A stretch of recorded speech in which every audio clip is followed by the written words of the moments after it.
ডাকসু নির্বাচনের প্রচারণার ষষ্ঠ দিন চলছে আজ। এই বিষয়ে জানাতে সরাসরি যুক্ত হচ্ছেন আমাদের সহকর্মী কিশোর জাহান।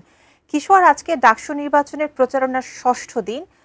আপনি যে নির্বাচনে যারা প্রার্থী হয়েছেন তাদের প্রচারণা কেমন দেখতে পাচ্ছেন এবং সাধারণ শিক্ষার্থীরা তাতে কেমন সাড়া দিচ্ছে?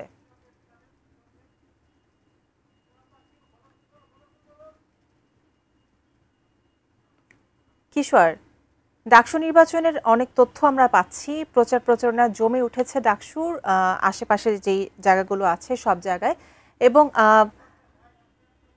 এবং শিক্ষার্থী যারা আছেন, সাধারণ শিক্ষার্থী যারা আছেন, তারা এই প্রচারণাকে কিভাবে দেখছেন, প্রার্থীদের বিভিন্ন বক্তব্যে তারা কিভাবে সাড়া দিচ্ছেন, সকাল থেকে আপনি কেমন চিত্র দেখতে পাচ্ছেন সেখানে?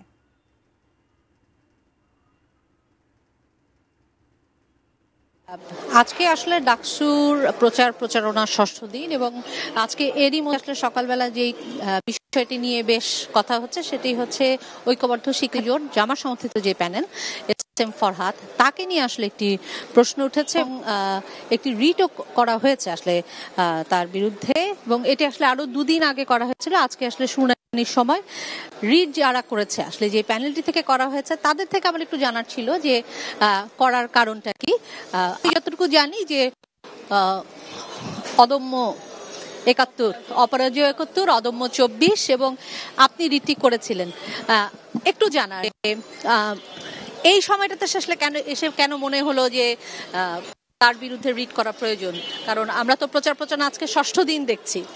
আচ্ছা, ডাকসুর গঠনতন্ত্র অনুযায়ী এর ২ এতেই আছে যে ডাকসুর মূল লক্ষ্য এবং উদ্দেশ্য হচ্ছে মুক্তিযুদ্ধের স্পিরিটকে ধারণ করা, সমুন্নত রাখা। আমার কাছে মনে হয় যে শিবির বা বাংলাদেশ ছাত্র শিবির তারা এই বিষয়টির সাথে কন্ট্রাডিক্ট করেন। এর সাথে ফরহাদের বিষয়টি যদি আলাদা করে বলতে হয় তাহলে তিনি আসলে তার যে ছাত্রলীগের সঙ্গে সংশ্লিষ্ট ছিলেন, সৈকত ভাইয়ের ঘনিষ্ঠভাবে তাকে কার্যকলাপ করতে দেখা গিয়েছে, এবং আরো যেটা যে তিনি আসলে গবেষণা ও সমাজ কল্যাণ ইনস্টিটিউটে শিক্ষার্থী ছিলেন, সেখানকার যে ছাত্রলীগের কমিটি ছিল সেখানে তাকে আসলে তিনি এজিএস পদে বা যুগ্ম সাধারণ সম্পাদক পদে সেখানে ছিলেন, এবং তার কোনো পদত্যাগপত্র আমরা পাইনি। এবং হঠাৎ করেই যখন শিবিরের কমিটি ঘোষণা করা হলো সেখানে দেখা গেল যে তিনিও আসলে সেখানকার সাধারণ সম্পাদক, মানে শিবিরের কমিটিতে সাধারণ সম্পাদক হিসেবে আছেন। তো এই কারণেই আসলে আমার রিটটি করা। আপনাদের পরবর্তী পদক্ষেপ আসলে কি হবে সেসব দেখা যাবে, মানে শুনানি হবে, সেসব নিশ্চয়ই জানতে পারবেন। ধন্যবাদ আপনাকে।